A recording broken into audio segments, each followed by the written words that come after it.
Story number 3. Gen Z falls for more online scams than their boomer grandparents do. This is interesting. There's a study going around that compared to older generations, younger generations have reported high rates of victimization in phishing, identity theft, romance scams, and cyberbullying. A study put out by Deloitte saying that Gen Z Americans were 3 times more likely to get caught up in an online scam. How is this happening?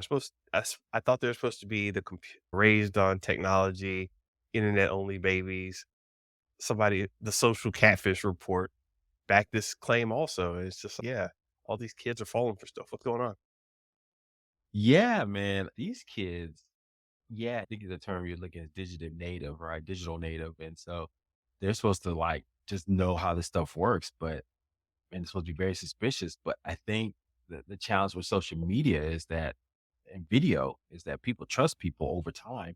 They have to know and then trust you before people buy stuff from you. And because someone's consistent, posting stuff up consistently, reach out to you consistently, you like their personality, you know them, you start liking them. 'Cause, oh, he's funny. Oh, wow, look what he's talking about. And then now he's got something he want to sell you. Then you're like, oh, sure. Why not buy from Net? Why not buy from what's that influencer that has a bunch of scams? Paul, what's his name? Paul. Jeez, I can't. The boxer now. I don't know who Oh, I'm drawing Logan a blank Paul. on it. Yeah, Logan Paul. Yeah, Logan Paul has something he want to sell me. He's got an NFT project about a game system. I'm all in, baby. He's been Yeah. posting for 10 years. Why? He's a Twitch star. He did this. Yes, why not? And so I think that could be the challenge too, that they're falling for a lot of this stuff. And so it says social catfish's 2023 report said for online scams found that online scam victims under 20 years old lost an estimated 8.2 million in 2017. Mr. Benja, they basically they almost 4 times that. They said no, 3 times that. They said in 2022 they lost 210 million. They went 8 million to 5 years, roughly 210 million dollars and lost money due to scams. And so it's yeah, man, it makes sense. If you're living on the line, Yeah. people are just scamming away, and then this AI is gonna even make it worse. Yeah. And this has been a problem actually we noticed this in video game development where you'd have this group of people, and this is when video games used to come with an instruction booklet. So you take it home and you read the instruction booklet and it's okay, this happens here, that does this, that does that, and you just get in and play the game. And over time, there was this push to get rid of instruction books. And we're like, why are they doing that? And so you just want the person to jump in.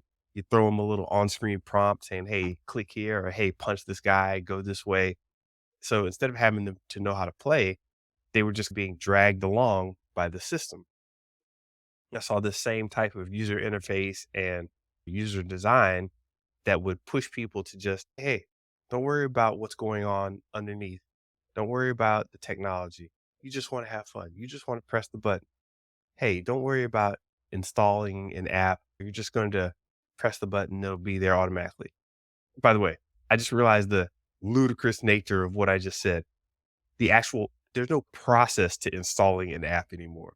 I Mm. actually said it as if there was an install process, like back when we had to install a program on our computer, we had to set up the directories and we may have to edit autoexec.bat or a config.sys file to make sure that Stop, man. Stop showing the nerd cred. Oh, they gonna get you.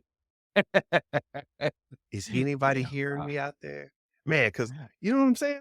I do. There's this tech layer that's missing where we don't know what's going on, but in order to get more sales and move the product, they make it easier, but that in turn kind of dumbs down the user.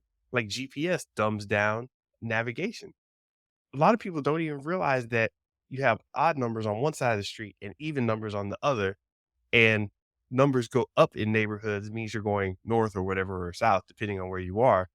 But I told somebody, "Hey, where's this met? Let's see, we're on this street. It should be about 6 blocks that way." And they were like, "Holy crap, this neighborhood? Like numbers? What are you talking about?" So the idea that people don't know stuff makes sense.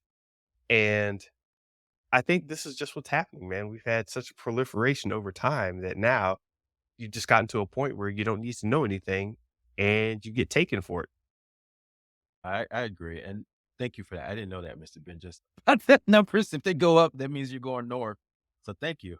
One to grow on.